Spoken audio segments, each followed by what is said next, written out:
Allah Ta'ala telah berfirman, hai para jin dan manusia, saya nasihatkan kepada kamu, sesungguhnya yang tercatat dalam lembaran hanya amalmu sendiri. Kerana itu siapa yang mendapatkan di dalamnya kebaikan, hendaklah mengucapkan Alhamdulillah.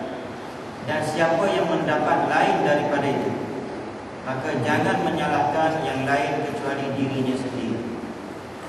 Kemudian Allah Ta'ala menyuruh Jahannam, maka keluar daripadanya binatang yang panjang, mengkilat, gelap, lalu berkata. Maka Allah berfirman, tidaklah aku telah berpesan kepada kamu, jangan menyembah syaitan. Ini dalam surah Yasin. Jangan menyembah syaitan, sesungguhnya ia musuhmu yang nyata, dan ia telah menyesatkan umat-umat yang banyak daripada kamu. Apakah kamu tidak berakal dan tidak menyadarinya? Inilah neraka Jahannam yang telah diancamkan kepada kamu. Masuklah kamu kini oleh sebab kekafiranmu itu. Maka pada ayat itu, pada saat itu, bertekuk lutut tiap-tiap umat, sebagaimana firman Allah Subhanahu wa Ta'ala. Di sini kamu melihat tiap umat ataupun tiap orang bertekuk lutut. Tiap umat dipanggil untuk menerima suratan amalnya. Lalu Allah memutuskan kepada semua makhluknya, dan antara binatang-binatang buas atau ternak, sehingga kambing yang tidak bertanduk diberi hak membalas kambing yang bertanduk. Kemudian diperintah menjadi tanah semua binatang-binatang itu. Dan saat itu orang kafir berkata, aduh, sekiranya aku menjadi tanah. Kemudian Allah Ta'ala memutuskan antara semua hamba-Nya. Ini cerita apa yang akan berlaku di hari akhirat besok. Keadilan Tuhan sampai peringkat kambing yang tak bertanduk, oleh kerana dia tak ada tanduk, dia kalah saja. Kambing yang ada tanduk, dia tanduk dia tak ada nak lawan. Maka di hari akhirat besok digambarkan bahawa kambing yang tak bertanduk pun akan diberi peluang untuk balas balik. Tetapi jenis kambing ini dia binatang. Binatang ini akhirnya Allah Ta'ala kata jadi tanah balik. Sebab binatang tidak akan dipertanggungjawabkan. Maka di kala itulah orang kafir ini minta, bukan minta dia macam mengeluh, ya laitani kuntu turab, kalau lagu ni aku lebih baik jadi tanah.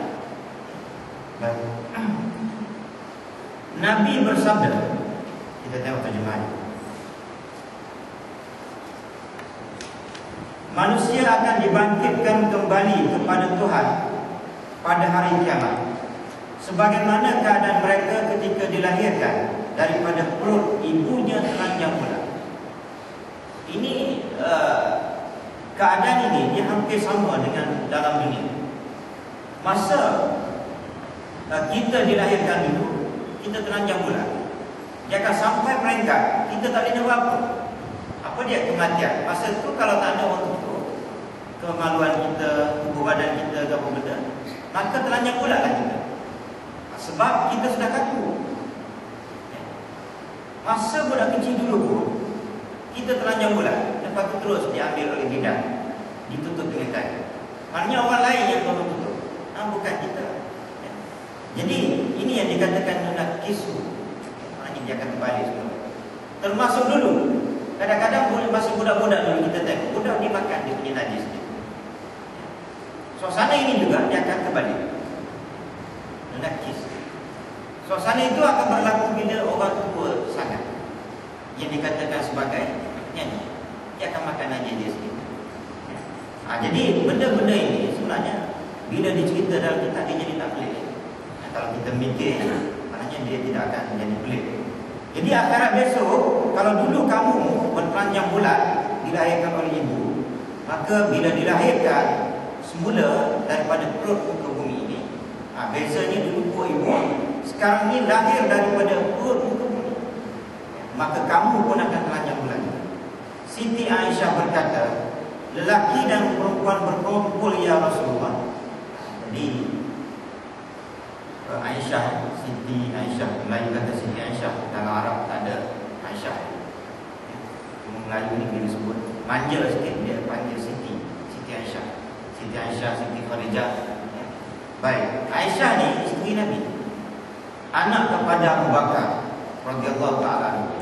Bila Nabi kata lagu tu, dia kata, kalau begitu ya Rasulullah, lelaki perempuan berkumpul sekali.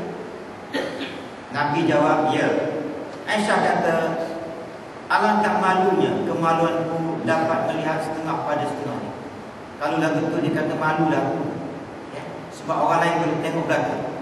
Maka Nabi SAW memukul bahu Aisyah lalu bersabda, wahai putri dari putri Abu Quhafah. Ini keturunan Abu Bakar. Kesibukan orang-orang pada saat itu tidak memungkinkan akan melihat itu semua. Orang-orang semuanya mengarahkan pandangan mereka ke langit. Masa tu dia kata tak ada masa nak tengok orang, sebab masa tu semuanya menghadap ke langit dah. Berdiri selama 40 tahun tidak makan dan tidak minum. Berdiri 40 tahun. Dan saya dah sebut, jangan fikir 40 tahun ini 40 tahun dalam dunia, 40 tahun adalah 40 tahun akhirat. Dia ke depan ini dia akan cerita tempo satu hari di akhirat besok. Dia punya tempo dia berapa lama dalam dunia. Dan saya dah sebut juga, jangan pelik dengan tempo-tempo yang seperti itu.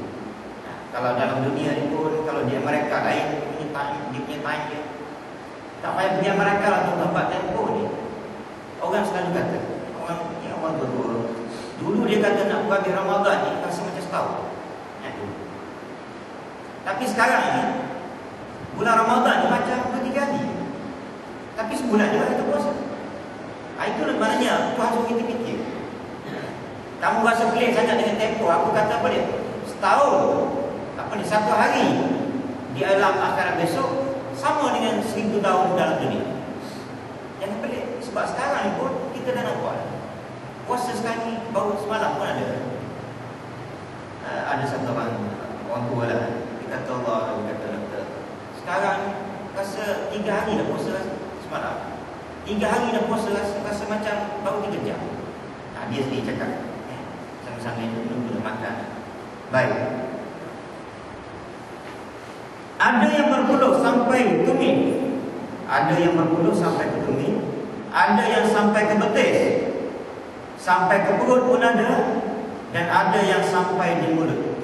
Kerana lamanya berdiri, kemudian berdiri para malaikat mengelilingi arash, lalu Allah Ta'ala menyuruh nama fulan bin fulan, maka semua yang hadir melihat-lihat orangnya. Jadi masa itu Allah Ta'ala panggil, fulan bin fulan, mari. Orang semua pakat tengok belakang. Lalu keluar orang itu untuk menghadap Tuhan Rabbul Alamin. Dan bila telah melihat pada Rabbul Alamin, dipanggil orang-orang yang pernah dianiaya oleh orang itu untuk diberikan dari hasanat kebaikannya kepada orang-orang yang teraniaya. Bila dah panggil, minta maaf, itu ada terkena. Ini contoh. Panggil Muhammad bin Dollah. Muhammad bin Dollah dipanggil dan dia menghadap Tuhan. Bila menghadap Tuhan,